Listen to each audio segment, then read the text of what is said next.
Glória a Deus, meus irmãos. Colossenses capítulo de número 1, versículos 3 a seguir. Fala sobre a fé e o amor dos colossenses, do seu progresso espiritual. Fala de Jesus, o autor da salvação, da nossa redenção, sendo Ele mesmo a imagem do Deus invisível, Criador de todas as coisas e o cabeça da igreja. Versículos 3 a 8, a lealdade dos colossenses, a sua fé.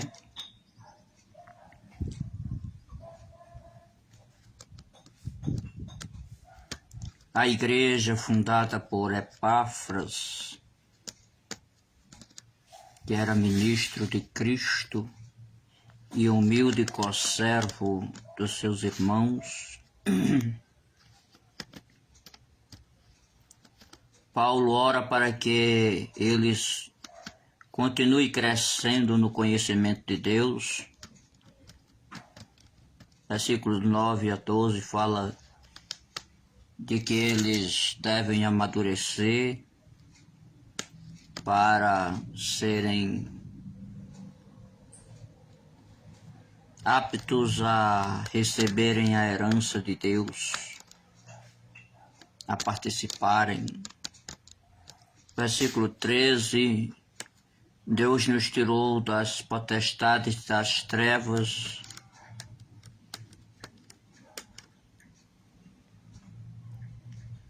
e nos levou para o reino do Filho do seu amor.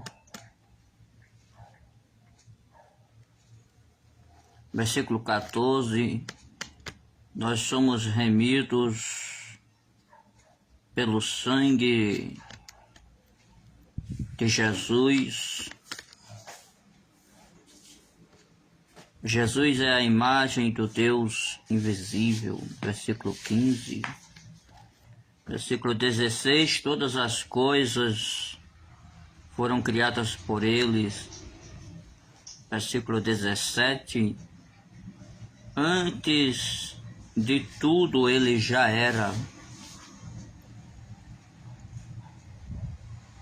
Que ele é o cabeça de todo o principado, de todo o princípio,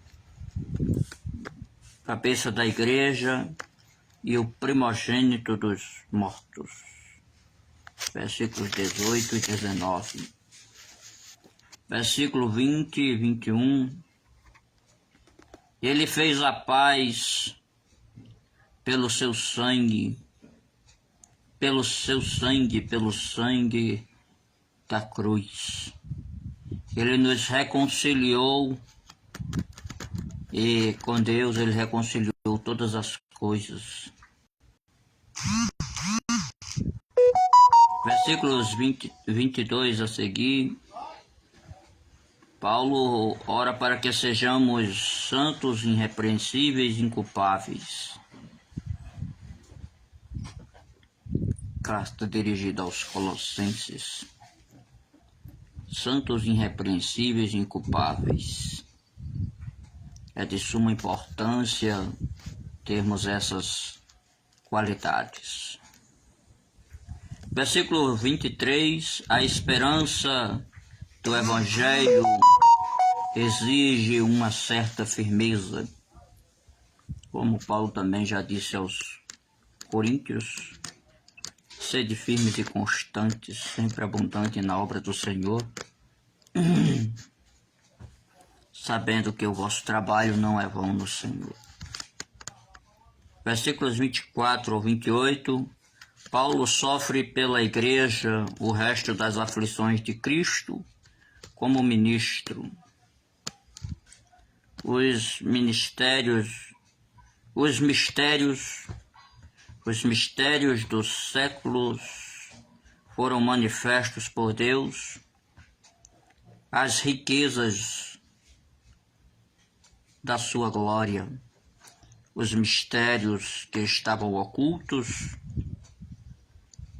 de todos os séculos vieram a ser mostrados, a riqueza da sua glória. Tudo era feito para apresentar o mais excelente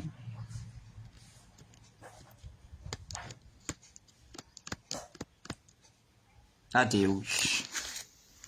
Aqui mostra que todas as coisas foram feitas pela igreja e que nós devemos fazer também para que sejamos vistos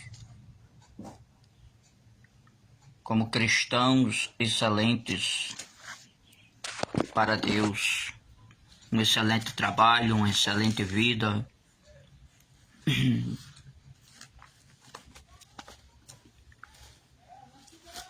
Aparecem algumas palavras importantes do grego: hipomone, paciência. Paciência fala de também como se fosse uma espécie de ter capacidade de passar nas provas, nas lutas, nas dificuldades. Macrotimia é longanimidade, macrotimia. A palavra que aqui também vai aparecer é transladar, metisteme, transladar. Translado tem várias formas.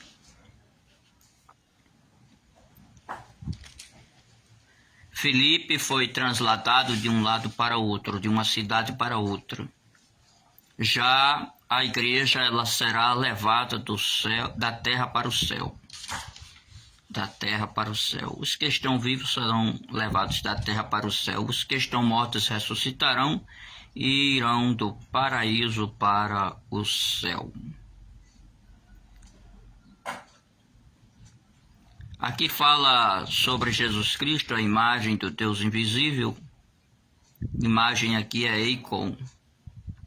Eikon, em Gênesis 1, 26 e 27, fala de como Deus nos criou a sua imagem e a sua semelhança. E Jesus, ele tanto era no espiritual como no sentido físico, também a imagem e a semelhança de Deus. Jesus Cristo espiritualmente era igual a Deus, era um espírito. Fisicamente ele se tornou a imagem de Deus, Eikon, assim como nós, nasceu na carne. Quando a palavra do Senhor diz em João está escrito no capítulo 1, e o Verbo se fez carne e habitou entre nós, e vimos a sua glória como a do unigênito do Pai, cheio de graça e de verdade. Aqui fala que Eikon é como se fosse um retrato, né? É como quem tira uma foto. Eikônio é retrato, imagem, foto.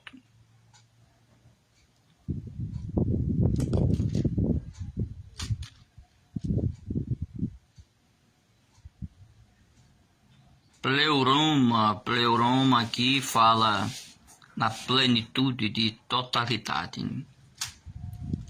No contexto fala de como nós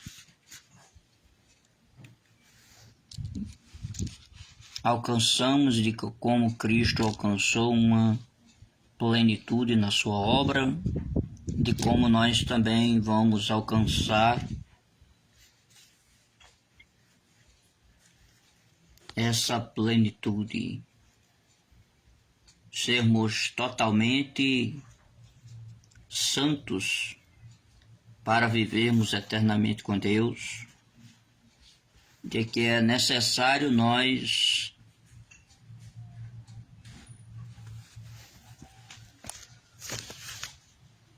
continuarmos em santidade para alcançarmos a plena salvação.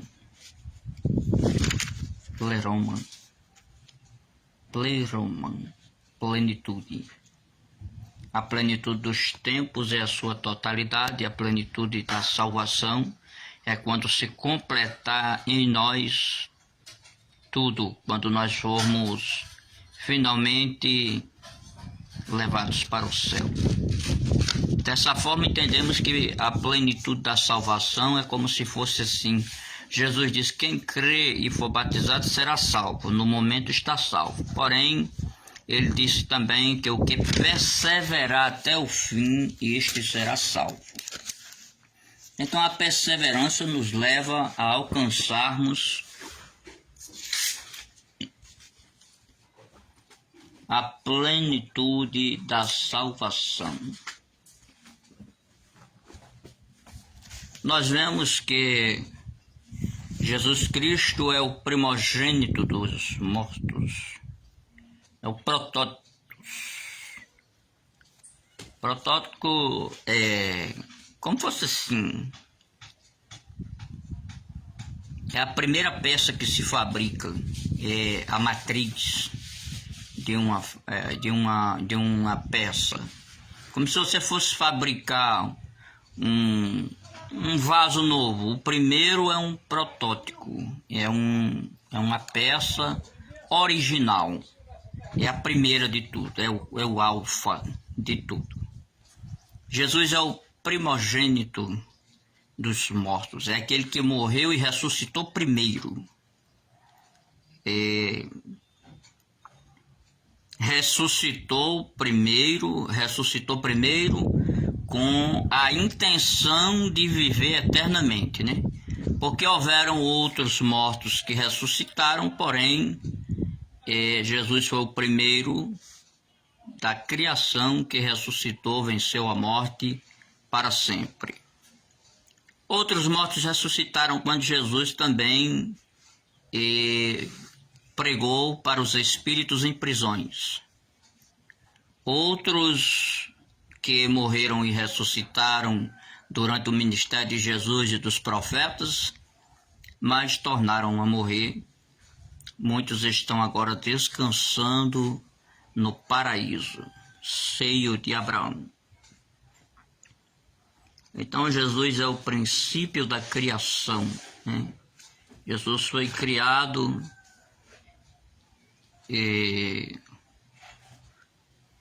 a Bíblia diz que Jesus é o Cordeiro de Deus que tirou o pecado do mundo e que esse Cordeiro estava preparado desde antes da fundação do mundo, né? Diz no Apocalipse. Então assim entendemos que Jesus é Jesus é o princípio da criação. Desde antes da fundação do mundo ele já existia. Que Deus abençoe a todos em nome do Senhor Jesus. Amém.